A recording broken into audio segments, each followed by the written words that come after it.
परतवाड्यातील धक्कादायक प्रकरण. सोशल मीडियावर महिलांचे आपत्तीजनक व्हिडिओ व्हायरल करून मानवतेलाच काळीमा फासणारा आरोपी अयान अहमद तन्वीर अहमद अखेर पोलिसांच्या ताब्यात. मात्र या संपूर्ण प्रकरणामुळे परतवाडा पोलीस ठाण्याच्या गुप्तचर विभागावर गंभीर प्रश्नचिन्ह उपस्थित झाले आहेत. महिलांचे आणि तरुणांचे आपत्तीजनक व्हिडिओ सोशल मीडियावर व्हायरल केल्याच्या धक्कादायक प्रकरणात परतवाडा पोलिसांनी अयान अहमद तन्वीर अहमद या युवकाला ताब्यात घेतले आहे. आरोपीला न्यायालयात हजर केल्यानंतर न्यायालयाने त्याला 7 दिवसांची पोलीस कोठडी सुनावली आहे. या गंभीर प्रकरणाचा तपास अमरावती ग्रामीण पोलीस अधीक्षक विशाल आनंद यांच्या मार्गदर्शनाखाली सुरू असून पोलीस सर्व बाजूंनी तपास करीत आहेत.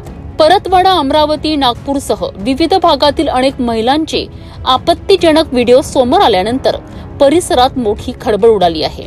प्राथमिक चौकशीत आरोपी अयानने जवळपास 1 वर्षापासून हे कृत्य सुरू असल्याची माहिती दिली आहे.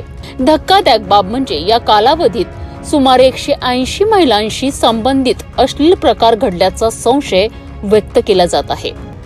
या पार्श्वभूमीवर परतवाडा पोलीस ठाण्याच्या गुप्तचर विभागावर गंभीर प्रश्नचिन्ह उपस्थित होत आहे. गेल्या 15 वर्षांपासून एकाच ठिकाणी कार्यरत असलेल्या संबंधित कर्मचाऱ्यावर संपूर्ण अचलपूर तालुक्याच्या गुप्तचर यंत्रणेची जबाबदारी असताना एवढे मोठे प्रकरण उघड होईपर्यंत माहिती कशी मिळाली नाही, हा मोठा प्रश्न उपस्थित केला जात आहे. महिलांच्या सन्मानाशी निगडीत असलेल्या या प्रकरणात नागरिकांकडून निष्काळजीपणा करणाऱ्या संबंधित अधिकाऱ्यांवर कठोर कारवाईची मागणी होत आहे.